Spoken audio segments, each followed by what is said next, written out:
I'm here with Katie Nimon, who has been elected MP of Napier. Kia ora, Katie, and congratulations. Yes, thanks, Andrew. Good morning, and thanks for being here to have a chat.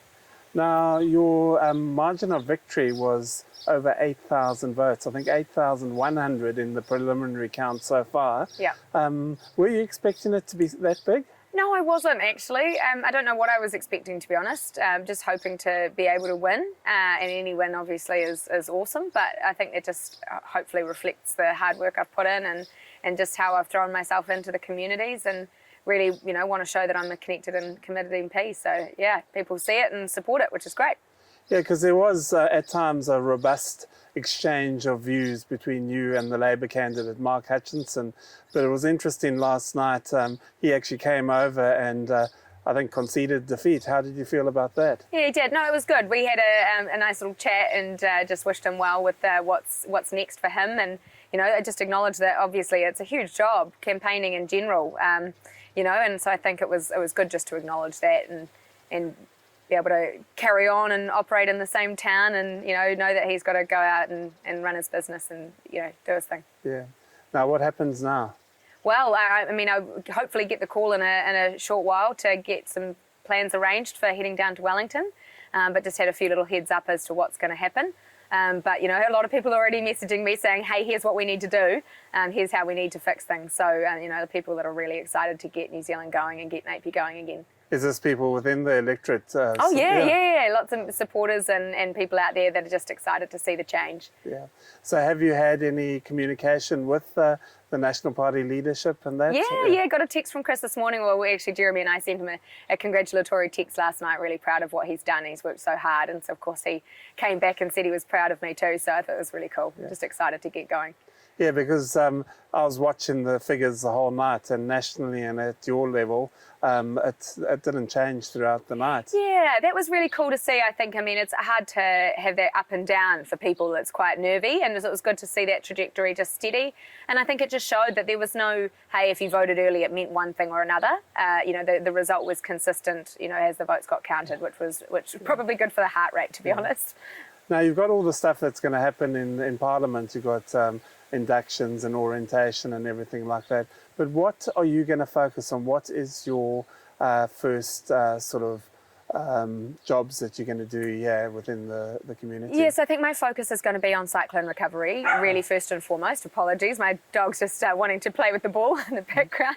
Cyclone recovery for me is a big one, and that's across multiple aspects. That's across productivity of land, getting silt removed, and also on top of that, getting infrastructure built so we can reconnect communities. And I think in terms of a sense of urgency, that's really got to be it for our region. They're crying out for the support. And, I think there's quite a few people that have me on speed dial waiting for me to get my feet under the desk so we can get cracking. Because you've been out there, I've heard from people that you've been out there.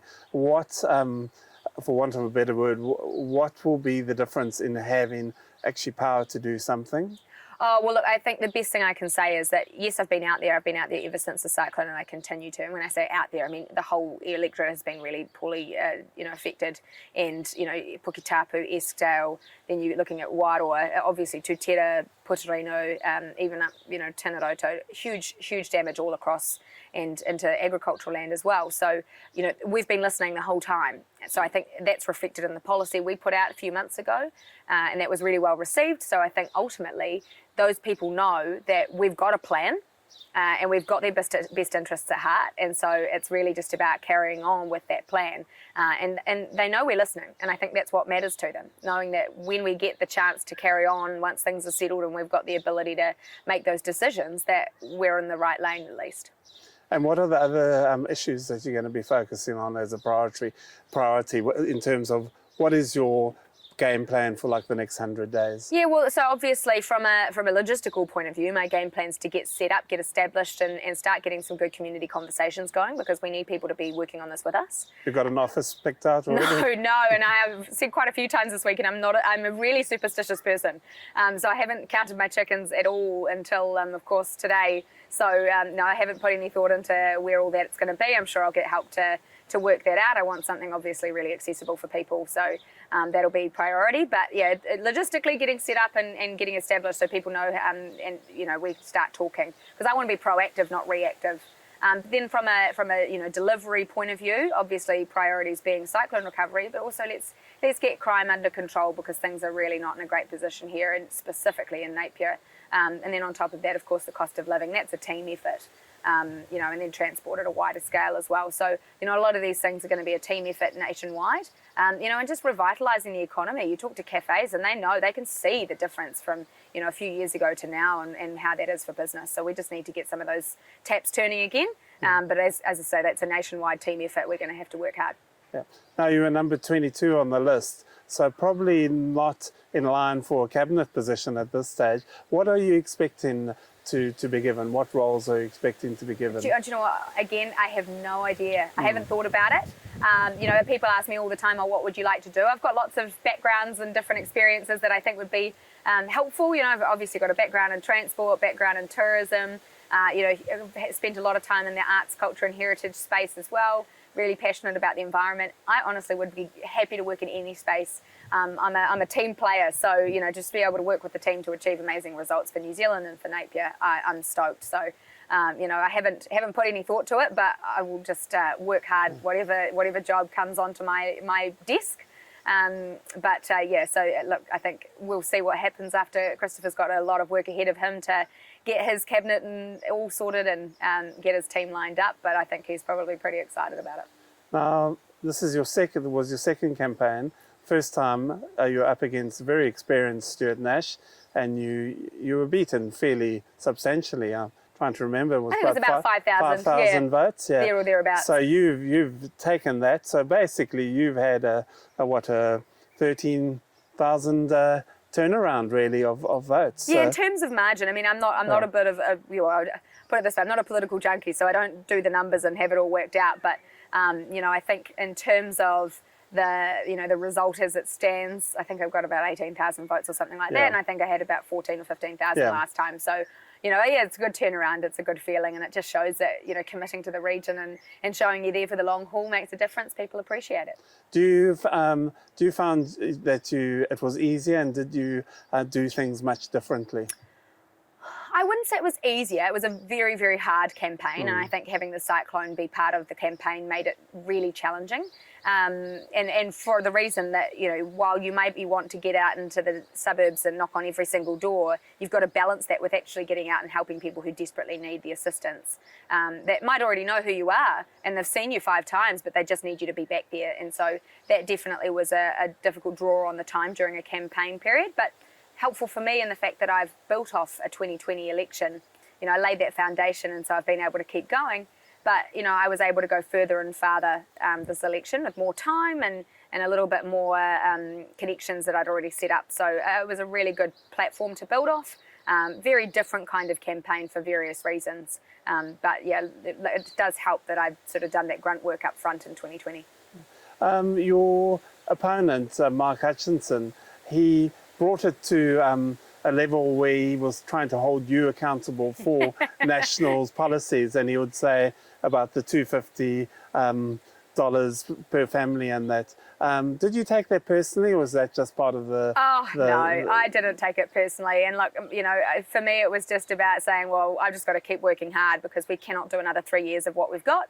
And I just kept working hard to do that. So if I had to send a little statement and response every time to put that one away and then do it again and again, hey, that's okay. But at the end of the day, Kiwis saw that we meant what we meant. We clearly made it that it was up to $250,000. $250 a fortnight. Yeah. That'd be a lot. And so it's tit for tat. There were a whole lot of things with their dental policy that they weren't clear about either. And I think that's just campaign. Yeah. The whole thing's just campaign, and we just take it for what it is, keep pushing forward and show people what they really want to see, which is that you're going to work hard for them, that you've got the ideas, that you've got the energy, and that's what they want to support.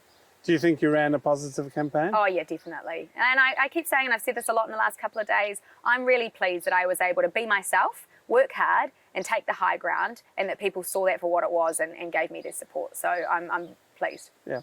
And now some people would say you're quite young. I mean, you're not by any stretch of the imagination the youngest MP. No. I think we're going to have a 21-year-old from Te Pāti Māori Yes. in there. How do you feel about that? Because, I mean, Parliament's quite a daunting place. Yeah, well, I mean, I think if you let it daunt you, it is daunting. Yeah. I've been, in my entire career, probably always younger than the average person. You know, I was general manager of Nimon's for probably 5 years, I think now. And I was in my 20s at the time. I was probably the youngest transport manager the regional council had, but I don't think of it that way. Yeah. You know, I started working when I was really young, so I guess my career started earlier than most people. The age to me is not a thing. And for me, young people need representation. You know, young women need representation. So I'm pleased to be able to give that. And I think that it brings something different to Parliament, and I'm prepared to just keep being myself and keep doing my thing and know that people appreciate it. Have you always had political aspirations, or was this just an opportunity, or the first time you stood an opportunity that you felt you had to it's an take? interesting question because people ask me that a lot, and I always have to think about it. I think that my whole life sort of led me to here. I was always, you know, good at debating in high school and public speaking and all of that stuff, but I've always also been politically interested. Yeah. You know, my family had robust debates around the dinner table, and you know, I've been involved in business and I've seen the effects of government decisions on business and then on communities as well. So I think I've always known that to make the change, you have to be the change. So it was probably a natural progression for me. Yeah. Now, logistically, basically your home life and your family life is turned upside down. You're gonna be from Monday till Friday, basically in Wellington. How are you prepared for that?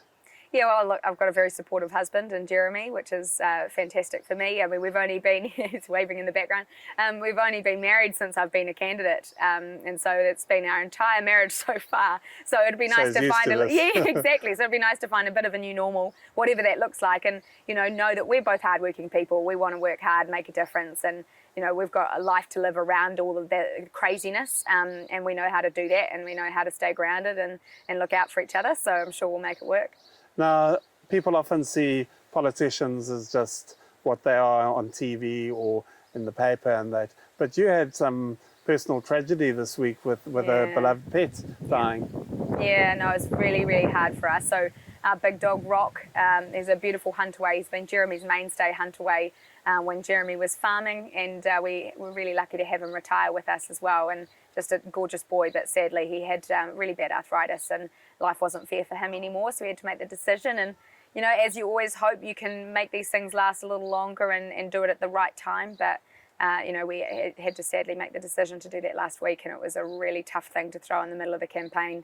I'm immensely passionate about my dogs, I suppose is the weird way to say it. I love my dogs, so it was a hard decision, but we've still got Timmy, and everyone was really amazingly supportive. I just thought I'd share it on social media just to let everybody know. And, you know, I think everybody can appreciate how special dogs are in our lives. So I'll be thinking of him all the time. A special boy.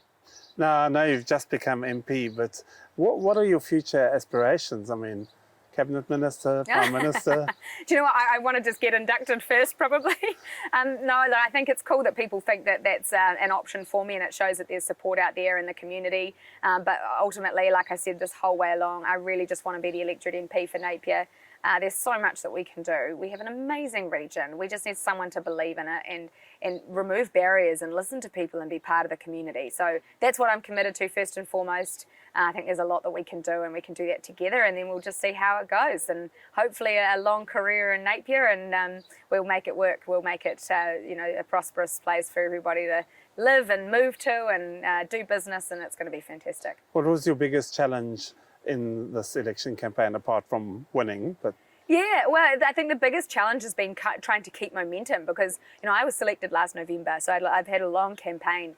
And every time I've had a new milestone that's ramped it up. So, you know, whether that's caucus retreat that was here in January, and then the cyclone in February, and then, you know, leaving my job officially in April, and then, of course, the campaign sort of starting in July, and then campaign proper starting in gosh, when was that? Probably August. Yeah. And all of a sudden, you know, you just got these new little milestones to keep building off. And so you just got to keep turning it up again and again and again. So you think you're at 100% and then you're at 150. So I think that's probably been the biggest challenge, is keeping that momentum and adding more energy when you don't think you've got any left. Because you were campaigning against no one for quite a while, Yeah. because a Labour's candidate was late coming to the piece because Yep. after Stuart Nash retired. Was that difficult, keeping that momentum then? No, it wasn't actually. I found it incredibly motivating because I felt like I had an opportunity to just get out there and show people that I will be me regardless of who I'm going against. So, you know, it's not about me versus someone. It is just me being out there and committing to the community. So I thought it was a great opportunity to just show that,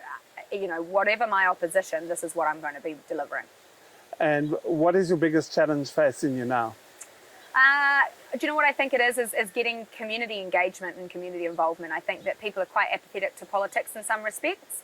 And just to know that you can have an influence and you can be involved, and it doesn't have to be reactive, we can be proactive.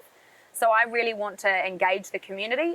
You know, like I said, throw myself into so many communities around the electorate. Some easier than others to do that because they have engaged communities already. So, you know, to try and get those conversations going and show people that they can be part of the journey. That's going to be, and I think that comes down to nationwide, uniting the country, bringing us all back together and getting some results. What is your commitment to the people of Napier who have elected you? My commitment is that I'm going to be accessible, I'm going to be available. You know, I really want to make sure that people know I'm here for them and that I'm not just going to be responding when things are in their worst position, that we're going to make things, you know, really prosperous and be ahead of the game.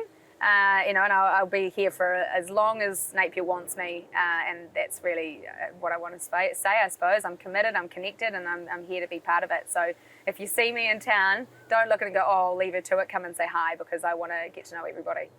Katie Nimon, the new MP-elect for Napier, congratulations and all the best with your term. Thanks, Andrew. Thank you.